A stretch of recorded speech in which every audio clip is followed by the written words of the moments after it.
Meus irmãos, eu os convido a abrirem comigo a Santa Palavra de Deus, a Epístola de Paulo aos Filipenses, capítulo 3.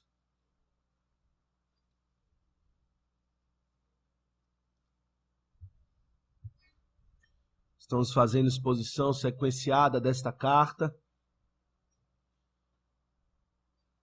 E hoje vamos considerar os versos 17 a 19 do capítulo 3. Filipenses, capítulo 3. Vamos ler a partir do verso 17 e vamos ler até o final do capítulo.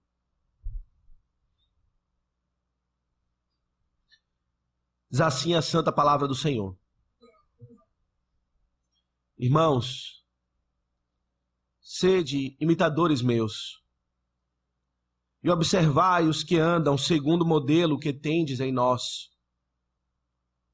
Pois muitos andam entre nós, dos quais repetidas vezes eu vos dizia, e agora vos digo até chorando, que são inimigos da cruz de Cristo. O destino deles é a perdição. O Deus deles é o ventre. E a glória deles está na sua infâmia, visto que só se preocupam com as coisas terrenas. Pois a nossa pátria está nos céus, de onde também aguardamos o Salvador, o Senhor Jesus Cristo, o qual transformará o nosso corpo de humilhação para ser igual ao corpo da sua glória, segundo a eficácia do poder que ele tem de até subordinar a si todas as coisas. Amém. Até aqui a leitura da Santa Palavra de Deus. Vamos mais uma vez orar.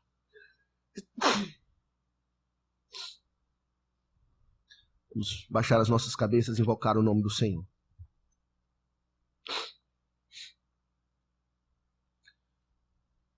Bendito Deus e bondoso Pai, estamos diante da Tua Palavra, que é pura, que é útil para o ensino, para a instrução, para a correção na justiça. Lhe pedimos que o Senhor a use nessa manhã para nos trazer aquela convicção de pecado tão necessária e nos leve mais uma vez à cruz do Calvário. Mais uma vez o Senhor fale conosco a Tua vontade. Rogamos o Teu favor, ó Deus, rogamos a Tua benignidade. O privilégio de ouvir a Tua voz é inigualável.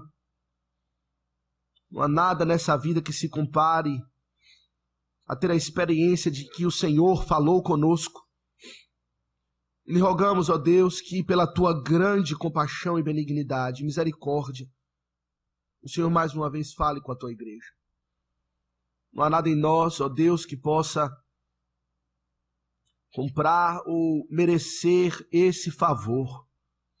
Pelo contrário, em nós há pecado. Mas o Senhor tem dado promessas à Tua igreja, de que haveria de edificá-la, sustentá-la, corrigi-la, instruí-la, limpar todas as rugas e todas as manchas, para apresentá-la como noiva, sem ruga e sem mácula, sem defeito algum para o seu marido. Lhe pedimos que o Senhor assim o faça. Abençoe a Tua igreja, ó Deus, que o Senhor comprou com Teu sangue, mais precioso do que ouro, muito ouro depurado. Fica conosco. Concede-nos o Teu Santo Espírito para compreender as maravilhas da Tua lei. Abençoa Teu servo que fala contigo e toda a congregação. Abençoa no pregar e no ouvir a pregação da palavra. Assim te oramos, ó Deus, em nome de Jesus. Amém. Congregação do Senhor Jesus Cristo. Uma das características dos norte-americanos que eu pude observar enquanto estive lá, e todos conhecemos, é a característica do patriotismo. Todos sabemos, os americanos são extremamente patriotas. E um dos aspectos que eu pude testemunhar claramente é como eles são patriotas com respeito à honra e a consideração que eles mostram para com os militares. Há pelo menos 2 grandes feriados, feriado do Dia do Memorial e feriado do Dia dos Veteranos, que eles têm para honrar, para respeitar, para admirar os homens em um dos que serviram no trabalho militar. Um dos feriados é para honrar aqueles que morreram, que deram as suas vidas no serviço da batalha. E outros que são os veteranos, que voltaram, já estão aposentados do serviço militar. E esses são os homens que são grandemente honrados, respeitados e admirados.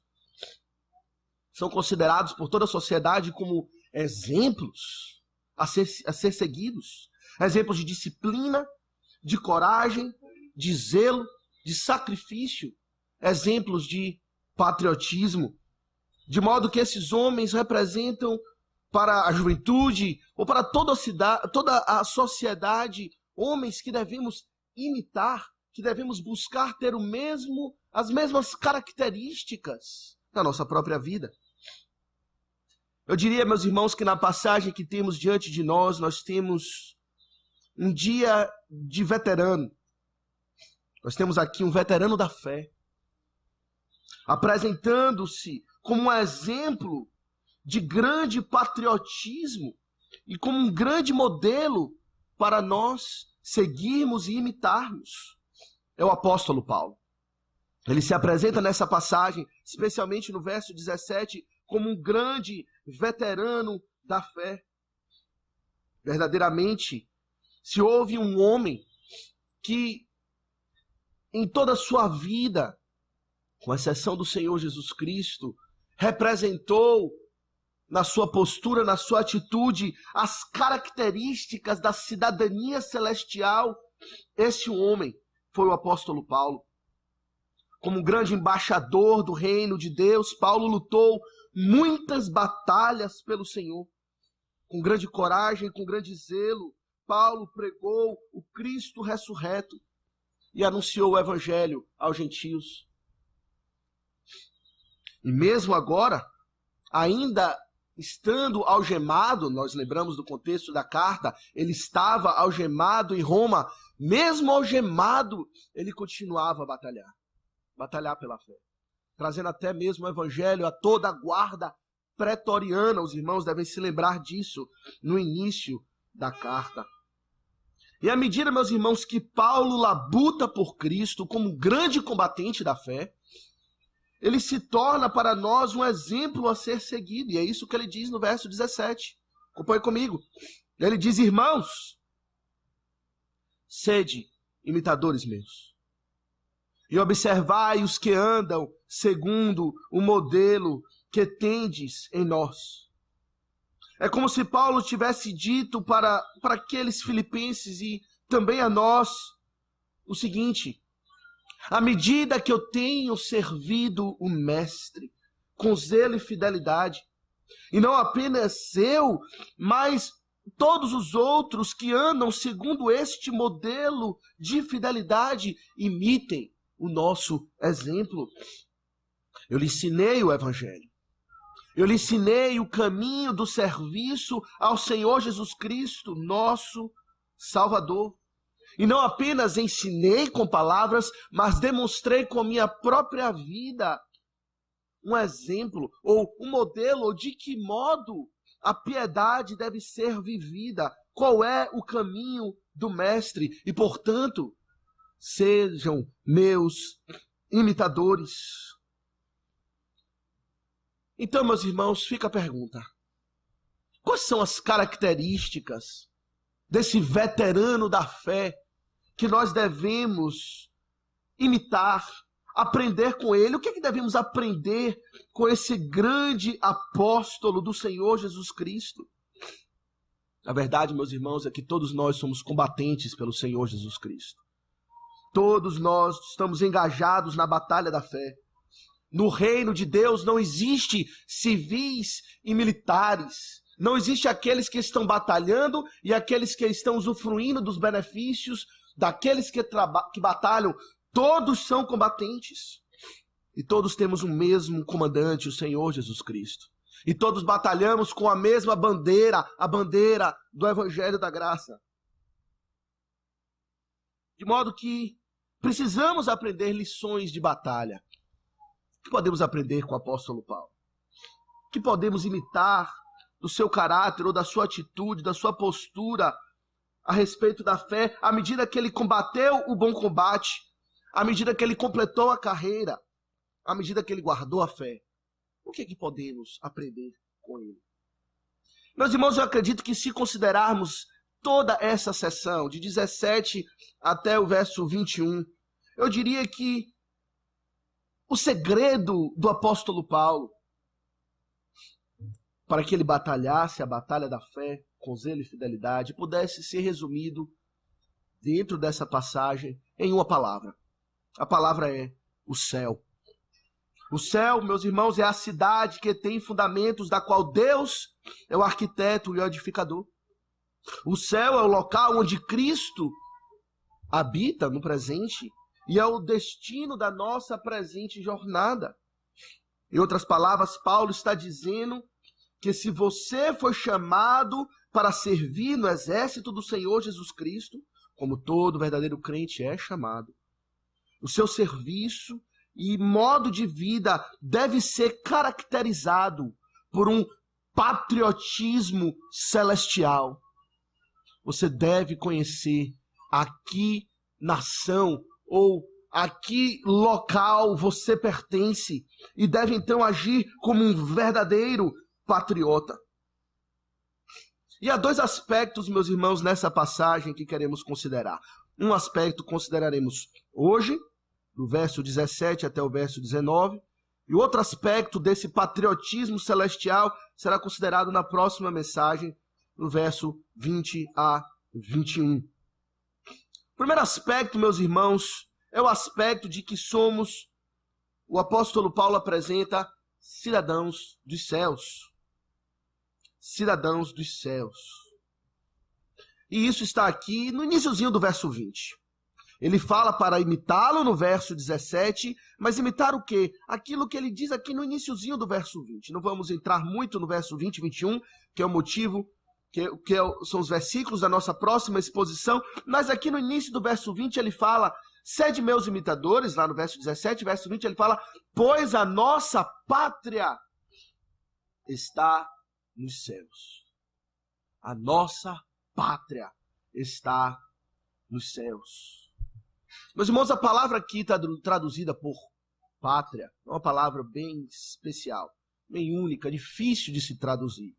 A ideia quer dizer a ideia de um estilo de vida de uma cidade. Talvez uma melhor tradução seria: pois a nossa cidadania está nos céus. Ou podemos também traduzir: pois somos cidadãos dos céus.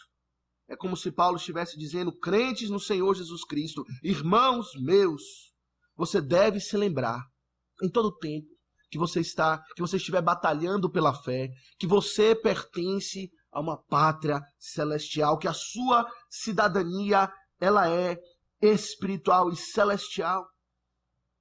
E esse, meus irmãos, é o fundamento básico que todo soldado de Cristo ou soldado humano, terreno, de cidades, de nações terrenas, deve ter claro em sua mente. Ele deve saber por que nação ou por que bandeira ele está lutando. Do contrário, ele não é um soldado, ele é apenas um mercenário. O mercenário não se importa com que bandeira ou debaixo de que bandeira ele vai lutar, contanto que ele receba a sua paga. Mas o verdadeiro soldado, aquele que é patriota, aquele que carrega a bandeira no seu peito, luta com patriotismo. De modo que, meus irmãos, o apóstolo Paulo está aqui nos lembrando que devemos conhecer claramente qual é a nossa identidade, se é que desejamos lutar bem essa batalha. A nossa identidade primária não está associado com o local com que nascemos. Alguns nasceram em Salvador, outros nasceram em cidades do interior, e eu lhe pergunto: de onde você é?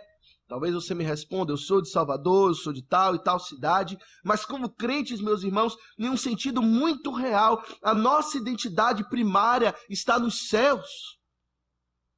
Não do local que nascemos, mas de onde nós nascemos de novo. E nós nascemos de novo dos altos céus. Fomos adotados na família de Deus, recebemos uma nova identidade, uma nova nacionalidade, uma nacionalidade celestial. Não foi isso que o Senhor Jesus disse na sua oração sacerdotal? João 17:14, ele diz: eu lhes tenho dado a tua palavra, e o mundo os odiou. Por que razão? Porque eles não são do mundo, como também eu não sou. Eles não são desse mundo, diz o Senhor Jesus Cristo, mas está aqui subentendido de forma muito clara, eles são dos céus, os discípulos do Senhor Jesus Cristo. Todo aquele que segue ao Senhor Jesus Cristo não é desse mundo. A sua aliança primária está nos céus. Meus irmãos, esse conceito de cidadania é um assunto ou é um tema que era muito claro para os filipenses. O apóstolo aqui certamente está fazendo uma alusão à situação deles. Filipos, meus irmãos, era uma cidade que foi fundada pelos gregos no século IV a.C. Uma cidade grega como qualquer outra. Quem nascia lá era grego. Porém, no século II a.C., 2 séculos depois de que aquela cidade foi fundada, os romanos conquistaram a cidade de Filipos. E Filipos passou a ser uma colônia romana. Era uma cidade que estava longe da capital, não tinha conexão geográfica com Roma, mas gozava de todos os privilégios do Império Romano. De modo que quem nascia em Filipos, embora não tivesse nascido em Roma, gozava de uma cidadania romana. E ser um cidadão romano era um grande privilégio naquele tempo.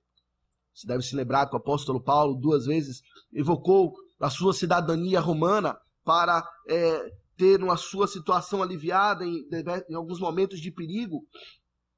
Mas de modo que aqueles que eram de Filipos, embora fosse uma cidade originalmente grega, por ser uma colônia romana, tinham que viver como romanos. Tinham que viver os costumes romanos, as tradições romanas, as leis romanas. Eram verdadeiros cidadãos romanos. E o apóstolo Paulo aqui está fazendo então um paralelo. O paralelo é simples. Você nasceu nessa terra, mas a igreja é uma colônia dos céus. E se você é um membro da igreja de Cristo, então você deve viver como cidadão dos céus. Longe ainda da sua pátria. Ainda não chegou lá, ainda está distante, mas deve viver como um verdadeiro cidadão dos céus. Afinal de contas, nós fomos conquistados também, não por Roma, mas pelo Espírito Santo. O Espírito Santo nos conquistou e nos faz então colônia celestial. A implicação disso, meus irmãos, é clara. Se nós somos colônia celestial, a igreja de Cristo militante aqui nessa terra, então temos que viver de acordo com o estilo de vida celestial, de acordo com as leis celestiais. É isso que Paulo tem em mente ao chamar a igreja para imitá-lo, para imitar a sua cidadania celestial. Meus irmãos, existe um estilo de vida que é compatível com a cidadania celestial. É isso que o apóstolo Paulo diz. Ele diz: irmãos, sede meus imitadores, verso 17, e observai os que andam segundo o modelo que tendes em nós. Observai os que andam segundo o modelo que tendes em nós. A ideia de andar segundo o modelo quer dizer: observe cuidadosamente aqueles que têm um estilo de vida, que andam, cujo seu comportamento, toda a sua maneira de ser, reflete a cidadania celestial. Pois bem, qual é então essa característica? O que caracteriza um cidadão dos céus? Talvez você possa pensar nas tradições. Quando você vê a sua cabeça um crente, quem é um crente? Aí você pensa logo nas questões externas, talvez o modo de vestir, a linguagem que usa, costumes e tradições que nós associamos com a ideia de viver piedosamente. Não há nada de errado com essas tradições em si mesmas. Mas o apóstolo Paulo, meus irmãos, tinha algo em mente muito mais profundo, muito mais significativo do que questões externas, embora as questões externas tenham o seu lugar. O apóstolo Paulo, meus irmãos, tem aqui, de forma muito clara, em mente, ao falar de uma cidadania celestial, de um andar segundo o costume celestial, aquilo que chamamos de uma disposição para sofrer por causa de Cristo na unidade da fé. Uma disposição para sofrer pela causa de Cristo, pela unidade da fé. Em outras palavras, se você é um cidadão celestial, a sua vida, assim como a de Cristo foi, não é caracterizada no presente pela glória, mas pela cruz. A sua vida não é caracterizada no presente pela glória, que ainda há de ser revelada em nós. Mas no presente, o cidadão celestial tem a sua vida caracterizada pela cruz de Cristo. Isso significa que, como bom soldado de Cristo, você está pronto não a pegar em armas, mas a tomar a cruz. Um bom soldado, vigilante, sempre pronto, está preparado para a batalha a qualquer momento, pronto para pegar em armas para defender a sua nação. O cidadão celestial está pronto para carregar a sua cruz a todo momento e seguir ao Senhor Jesus Cristo. E, meus irmãos, nós temos essa ideia do sofrimento como característica da cidadania celestial, pelo que o apóstolo Paulo já falou no capítulo 1. Se os irmãos se lembram da nossa exposição, ele já tinha falado dessa ideia de cidadania no capítulo 1. E volte comigo, então, capítulo 1, verso 27. Capítulo 1, verso 27, o apóstolo Paulo diz assim: vivei acima de tudo por modo digno do evangelho de Cristo. Vivei acima de tudo por modo digno do evangelho de Cristo. Se os irmãos se lembram da exposição, já sei que foram meses atrás, talvez não se lembram, mas se os irmãos se lembram da exposição, a palavra aqui, vivei, é a mesmíssima palavra que ele usa para falar da pátria celestial. Você vê uma palavra difícil de traduzir. Em uma passagem eles traduziram de um jeito, em outra passagem de outro, mas é o mesmo sentido. Verso 27 quer dizer: comporte-se como cidadão digno do evangelho de Cristo. Cidadão de quê? Dos céus. E qual é essa característica? Aqui está, no verso 29, logo no contexto. O apóstolo Paulo fala qual é o viver digno, ou qual é o comportamento de um cidadão digno do evangelho de Cristo. Verso 29, ele fala: porque vos foi concedida a graça de padecerdes por Cristo, e não somente de crerdes nele. A vida de um cidadão celestial é marcada pela graça de padecer por Cristo, de tomar a cruz de Cristo, de sofrer juntamente com Cristo, e não somente de crerdes nele.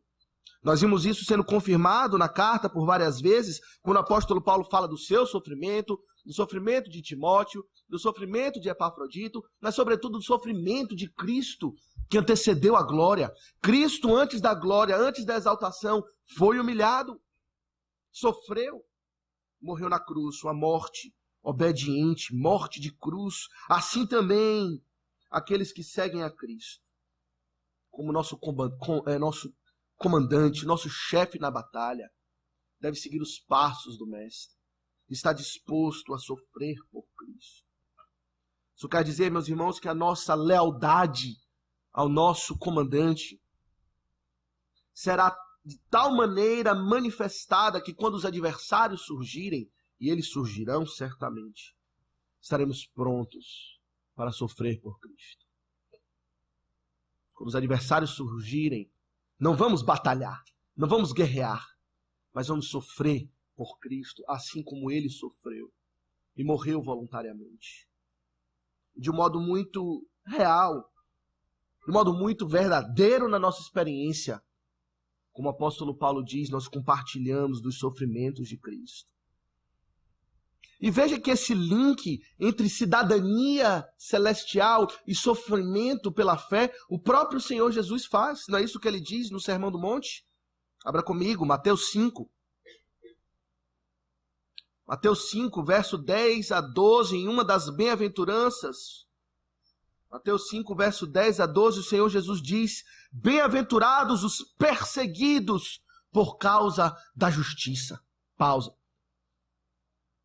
Bem-aventurados aqueles que sofrem pelo meu nome, que são perseguidos porque, de fato, se alistaram ao exército de Cristo, porque não se envergonham do Evangelho. Bem-aventurados são esses. Por que razão? Porque deles é o reino dos céus. Porque eles são cidadãos dos céus. Porque os céus é a sua casa, é a sua morada. Você quer ter o céu como a sua casa? Você quer ser identificado como um cidadão celestial? A marca de um cidadão celestial que identifica é a sua disposição para sofrer, para ser perseguido por causa da justiça. O Senhor Jesus acrescenta: bem-aventurados sois, quando por minha causa vos injuriarem, vos perseguirem, e mentindo disserem todo o mal contra vós. Regozijai-vos e exultai, porque é grande o vosso galardão nos céus. Você será condecorado com uma bandeira, com uma medalha de honra, quando você sofre por Cristo. Receberá o galardão quando você terminar a batalha, porque você lutou como cidadão celestial, sofrendo por causa de Cristo, se regozijando pelas injúrias e pelas perseguições. Não foi isso que os discípulos fizeram? Quando lemos em Atos 5 que eles foram capturados pelo Sinédrio, foram intimidados para não mais pregarem o Evangelho, e então esbofeteados, sofreram, foram açoitados, e diz-nos o texto em Atos 5 que eles se retiraram do Sinédrio regozijando-se por terem sido considerados dignos de sofrer afrontas por esse nome. Porque eles tinham, como o apóstolo Paulo fala, as marcas no corpo da sua cidadania. De uma forma muito física e concreta no caso deles. Não foi um sofrimento físico. Assim, meus irmãos, nesse sentido, é que o apóstolo Paulo diz: sede meus imitadores. Vivam a vida da cruz. Demonstrem a sua cidadania celestial no presente, estando disposto a trilhar o caminho estreito que conduz à pátria celestial. Nós agora fomos para Gentil do Ouro, para o casamento de Tamara e Miqueias. Viagem longa. A gente brincou com eles dizendo que era o fim do mundo onde vocês nasceram. É muito longe, onde Judas perdeu a bola. Mas a estrada era boa. Muita reta, bem pavimentada, apenas um pequeno trecho esburacado. E essa estrada boa facilita a viagem para visitantes. Motiva que visitantes vão querer ir lá e visitar essa cidade. Porém, imagine se a estrada daqui para lá fosse um tormento só, sem iluminação, sem estar pavimentada, buracos, perigos. Talvez você, como visitante, não quisesse ir. Mas o cidadão de Gentil do Ouro iria. Porque é a sua terra natal. Para ele vale a pena enfrentar os perigos, enfrentar os buracos, para chegar lá, porque é a sua casa. E meus irmãos, não se engane, o caminho para o lar celestial é um caminho esburacado. É um caminho difícil, pouca iluminação, perigos na estrada. É aquilo que o Senhor Jesus chama de caminho estreito. Caminho estreito. E os visitantes não têm muito ânimo para ir até lá por causa do caminho estreito. Mas o cidadão celestial não se importa com isso. Porque o que ele quer é ir para casa. O que ele quer é ir para casa, mesmo que para isso ele tenha que passar por um aperto, por assim dizer, nesse caminho estreito, esburacado. Diz o apóstolo Paulo: irmãos, sede meus imitadores, e observai, notai, imitai os que andam segundo o modelo que tendes em nós. Que modelo, Paulo? Em resumo, esse primeiro ponto: não o modelo da glória, não o modelo da vida fácil, mas o modelo da cruz. O modelo da cruz. Disse Jesus a seus discípulos: se alguém quer vir após mim, se alguém quer me seguir até o meu destino, se alguém quer ir para onde eu vou, a si mesmo se negue. Tome a sua cruz e siga. A estrada para os céus é o caminho da cruz. Meus irmãos, em segundo lugar, por que então que Paulo dá essa exortação? Por que isso? Por que ele aponta para si mesmo? E fala: sede meus imitadores e imitadores daqueles que têm o modelo que eu sigo. Por que ele não apenas falou de Cristo? Por que ele apontou para ele mesmo? Meus irmãos, o motivo pelo qual o apóstolo Paulo fala: olhe para mim, me imite, e os demais que têm esse mesmo proceder, é porque naquele contexto, a igreja antiga, a igreja primitiva, estava cheia de maus exemplos.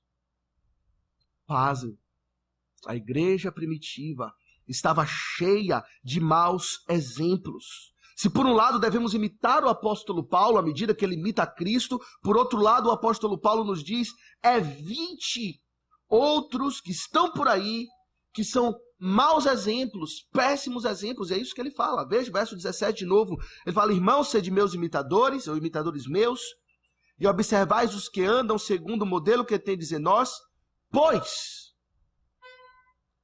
me imite, pois aqui está a razão pela qual estou falando para você imitar a mim. Qual é a razão? Porque muitos andam entre nós, dos quais repetidas vezes eu vos dizia, e agora vos digo, até chorando, que são inimigos da cruz de Cristo.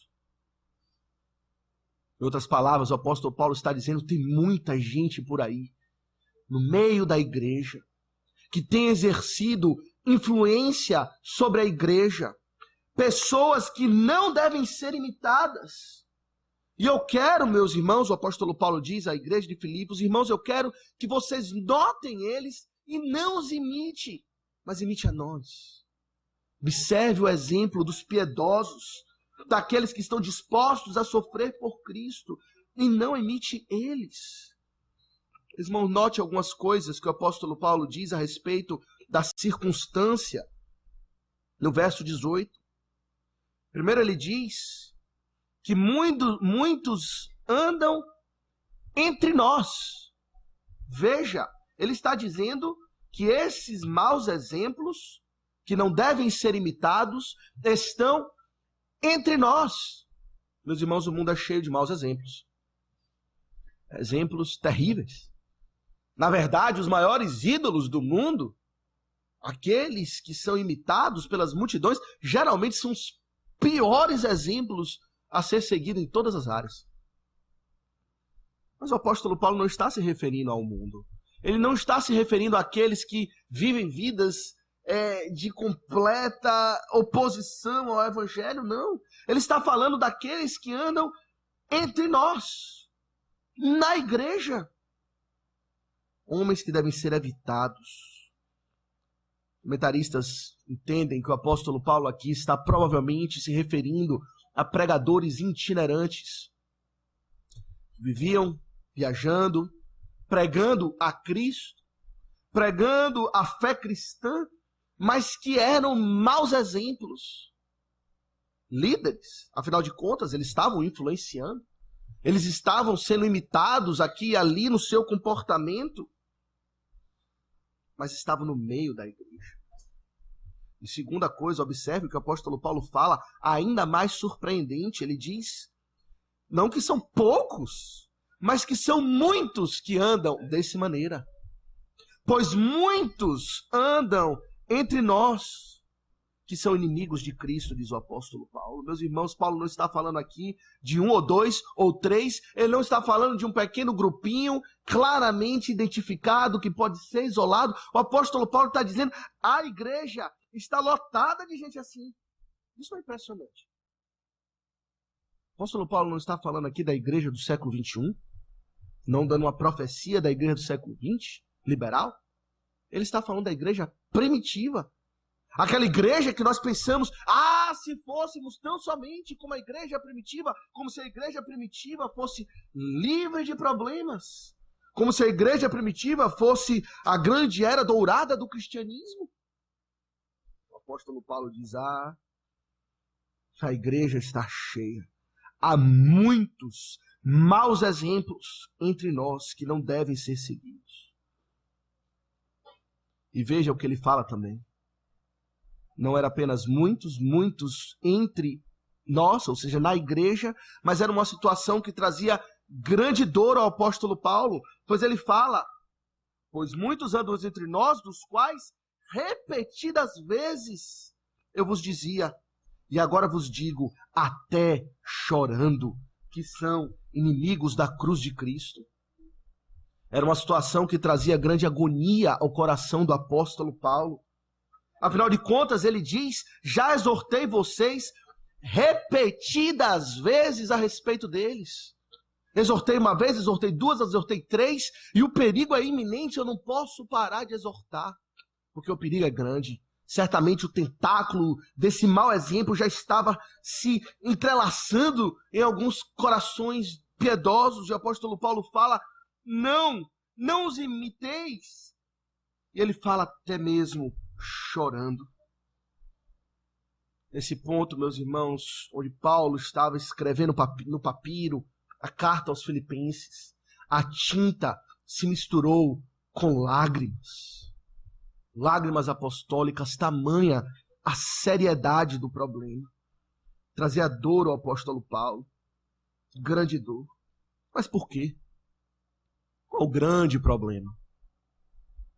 Paulo, meus irmãos, aqui não está tratando de um assunto secundário, uma mera divergência a respeito de questões pequenas da lei. Mas o motivo pelo qual o apóstolo Paulo repete essa exortação chorando e com grande dor e veemência é porque tais homens são inimigos da cruz de Cristo. Inimigos da cruz de Cristo. Meus irmãos, ser inimigo da cruz de Cristo é ser inimigo da coisa ou daquilo que é mais importante para a igreja. Na verdade, a cruz define a igreja. Sem cruz não existiria igreja. E a igreja é chamada para pregar a cruz de Cristo. Não foi isso que Paulo disse quando escreveu aos Coríntios? Dizendo, porque decidi nada saber entre vós, senão Jesus Cristo e este crucificado. Toda a mensagem apostólica, tudo aquilo que o apóstolo Paulo ensinou e pregou nas igrejas, se resume a isso, a pregar Jesus Cristo e este crucificado, a pregar a mensagem da cruz. Logo, esses homens são inimigos da cruz, não podem ser ignorados. Devem ser evitados. Mas de que maneira a inimizade desses homens para com a cruz de Cristo se caracterizava? E aqui que está o ponto chave que eu gostaria que todos compreendessem.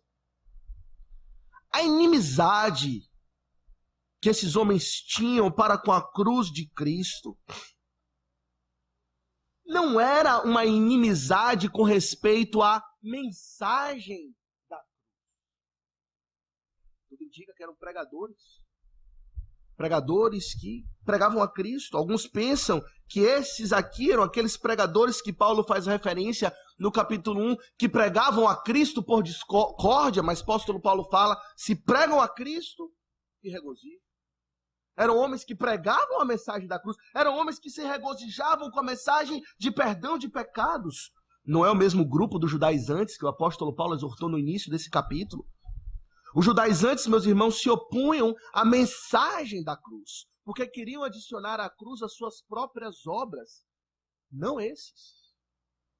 Esses amavam a mensagem da cruz. Mensagem do perdão de pecados e da graça. Ah, que palavra preciosa para eles! A graça de Cristo. A inimizade desses homens à cruz de Cristo não era para com a mensagem da cruz, mas era para com o estilo de vida da cruz. Eram homens que não queriam carregar a cruz. Queriam os benefícios da cruz, a justificação de pecados, o perdão, direito aos céus, mas não queriam nada das exigências e das demandas da cruz. Não queriam um caminho de santidade, de piedade e de negar a si mesmo que a cruz de Cristo traz. Logo, é bem capaz, é possível, é muito possível que alguém esteja na igreja, professe o evangelho com seus lábios, confesse amar a cruz, mas seja inimigo da cruz. Seja considerado como um arqui-inimigo da cruz. De que modo? Negando o estilo de vida da cruz. Não foi isso que Pedro mesmo falou? 2 Pedro, capítulo 2, verso 1 e 2, o apóstolo fala a respeito de homens assim. O apóstolo Pedro diz: assim como no meio do povo surgirão falsos profetas, assim também haverá entre vós falsos mestres, os quais introduzirão dissimuladamente heresias destruidoras a ponto de renegarem o soberano Senhor que os resgatou, trazendo sobre si mesmo repentina destruição. E ele acrescenta: e muitos seguirão as suas práticas libertinas. Muitos seguirão as suas práticas libertinas, e por causa deles o caminho da verdade será infamado. Eles pregam o caminho da verdade, professam crer no caminho da verdade, mas pelas práticas libertinas, por não querer carregar a cruz, eles trazem infâmia sobre o caminho da verdade. E o que caracterizava então esses homens? Verso 19 descreve a natureza ou a atitude, a postura desses homens.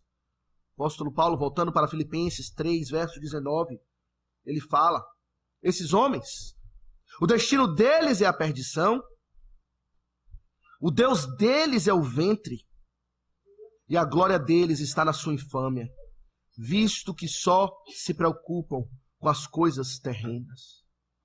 3 características que o apóstolo Paulo traz a respeito desses homens. A primeira: esses homens eram marcados por uma paixão, ou uma adoração, ou uma idolatria dos apetites sensuais.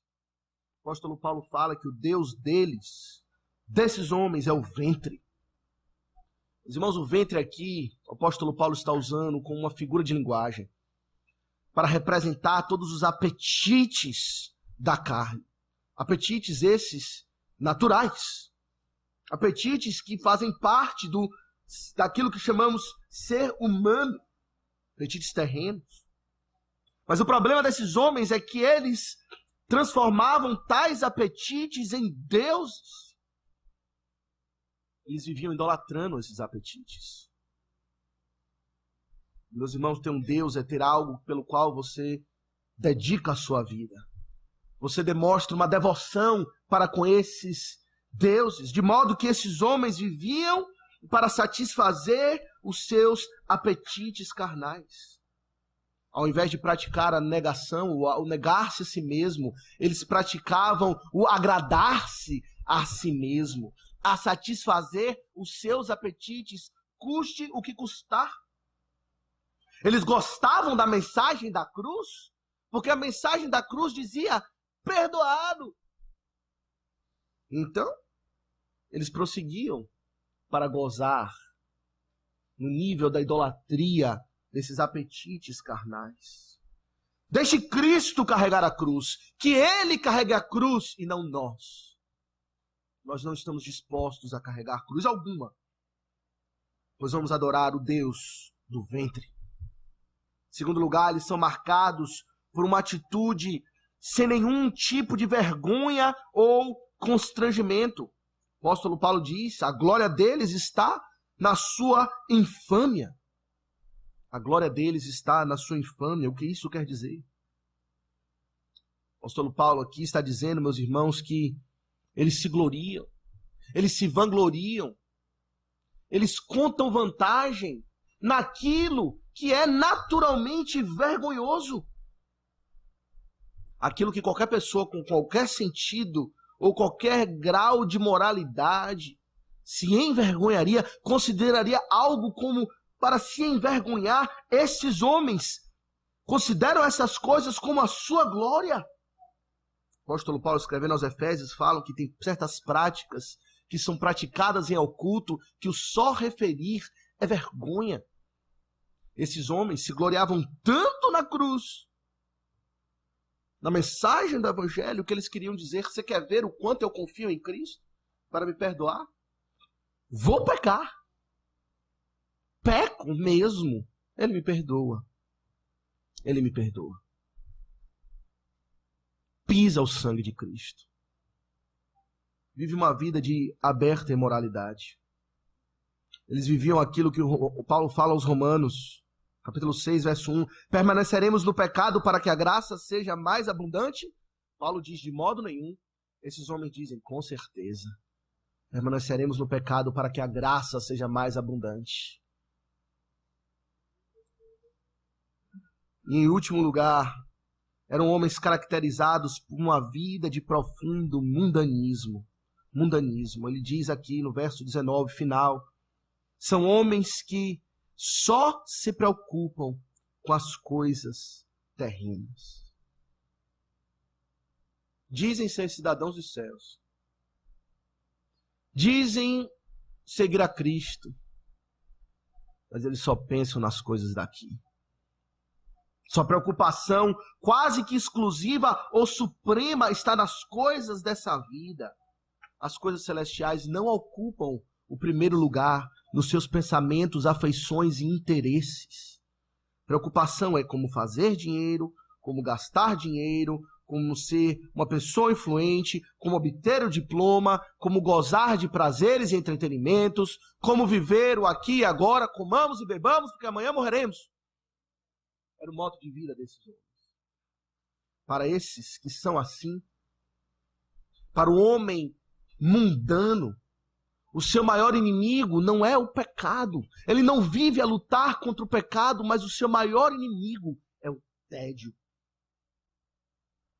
Fará tudo o que for necessário para superar o tédio, para gozar dos prazeres que essa vida oferece. O pecado, Cristo já perdoou? Cristo já pagou? Não preciso me preocupar com isso. O que eu preciso agora é aproveitar a vida. Meus irmãos, o mundanismo nada mais é do que a invasão de uma cultura estrangeira ou terrena no meio daqueles que devem viver da sua vida completa como cidadãos dos céus. É a mistura de duas culturas que não deveriam se misturar: a mundana, a terrena e a celestial. Isso é mundanismo. É a descaracterização de uma cultura dos céus. Assim como pode você ser um cidadão celestial, vivendo uma vida tão mundana, preocupado só com as coisas daqui, ou em primeiro lugar com as coisas daqui. O apóstolo Paulo está dizendo claramente é que se a sua vida é caracterizada por essas coisas, não importa muito a sua profissão de fé, você é contado como inimigo da cruz de Cristo, porque você rejeitou a vida da cruz. Meus irmãos, esses eram homens que confessavam, assim como todos nós aqui, pelo menos eu penso, ter esperança em Cristo tão somente, mas rejeitavam o Evangelho que exige a santidade. E rejeitando uma parte da cruz, eles rejeitam a cruz inteira. Não é possível separar a doutrina da prática. Não é possível simplesmente dizer eu creio isso em verdade e continuo vivendo para o Deus do ventre. Porque isso, meus irmãos, vai de encontro ao propósito último da própria cruz. O propósito da cruz é destruir o pecado. O propósito da cruz é pôr um fim no pecado por completo. O apóstolo Paulo, escrevendo a Tito, no capítulo 2, verso 13, ele fala: Cristo Jesus, a si mesmo se deu por nós, a si mesmo morreu na cruz. Ou melhor, ou podemos dizer, a cruz teve o seguinte propósito, ele vai dizer agora, a fim de remir-nos de toda iniquidade e purificar para si mesmo um povo exclusivamente seu, zeloso de boas obras. O propósito da cruz, criar ou remir um povo que vai ser zeloso pelas boas obras, que vai batalhar todos os dias da sua vida para mortificar os feitos da carne. Vai cair, porque ele está no campo de batalha, vai sofrer, vai perder às vezes, mas nunca vai desistir de lutar a batalha da fé. Escrevendo aos Efésios, no capítulo 5, verso 25, semelhantemente ele fala, Cristo amou a igreja e a si mesmo se entregou por ela. Com que propósito? Com que propósito Cristo se entregou na cruz do Calvário? Para que a santificasse, torna purificado por meio da lavagem de água pela palavra, para apresentar-se a si mesmo igreja gloriosa. Ele se entregou para nos santificar. Ele se entregou para nos purificar, para remover a mácula, a ruga, coisas semelhantes, para nos fazer santa e sem defeito. Qual o propósito da cruz? Destruir o pecado. Se você não compartilha desse propósito na sua vida, se você não tem a intenção de destruir o pecado, você é um inimigo da cruz de Cristo. E o pior é o que o apóstolo Paulo diz aqui, no início do verso 19. O destino deles é a perdição. A estrada que eles estão trilhando não é o caminho estreito que leva para os céus, mas é o caminho largo que leva para a perdição. Você quer imitar esses? Você quer gozar dessa vida fácil, desse cristianismo barato? Que não existe luta, que não existe arrependimento, não existe lágrimas, não existe sofrer pelo pecado. Saiba, o fim disso tudo é destruição, diz o apóstolo Paulo. Escrevendo aos Gálatas, ele diz claramente no capítulo 6, verso 8, o que semeia para a sua própria carne, da carne colherá corrupção. Quem semeia a própria carne, da carne colherá corrupção. Mas o que semeia para o Espírito, do Espírito colherá vida eterna. O que você está semeando? Semeadura difícil. Sol é ardente, quente. Há cardos e abrolhos nessa seara. Mas o que você está semeando? Meus irmãos, em conclusão, duas aplicações. Esteja atento. É isso que o apóstolo Paulo diz aqui. Esteja atento, bem atento, para todo crente professo, que pela sua influência, seja na vida ou na sua doutrina, enfraquece a realização dos propósitos da cruz na sua vida. Vou repetir. Esteja bem atento a todo crente professo que pela sua influência, seja de vida ou seja de ensino ou doutrina, enfraquece os propósitos da cruz na sua vida. Existem companhias e existem companhias. Existem pessoas que podemos nos cercar, que vão fomentar o nosso caminho através desse caminho difícil. Existem aqueles que vão enfraquecer os propósitos da cruz, que é o propósito de destruir o pecado. Meus irmãos, a nossa consciência ela deve ser guardada com muito cuidado. A nossa consciência é uma arma nas mãos do Espírito para nos fazer sensíveis na luta contra o pecado. E se nos arrodeamos daqueles que, pela influência de vida ou de ensino, enfraquecem os propósitos da cruz, isso vai, de uma maneira ou de outra, atingir a nossa consciência. Vai cauterizar a nossa consciência, torná-la insensível. Talvez você já esteja experimentando isso. Uma consciência insensível para com o pecado, cauterizada. Você está se cercando de pessoas assim?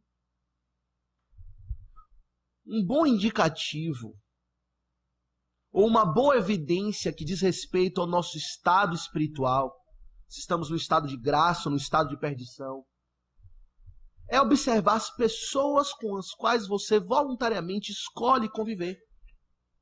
Há pessoas que não escolhemos conviver, nossos familiares, colegas de trabalho, mas aquelas pessoas que você escolhe para a sua companhia. Quem são? Quem são aquelas pessoas que você quer ter ao seu redor para que você os imite? São os imitadores do caminho da cruz ou os imitadores do caminho da glória fácil?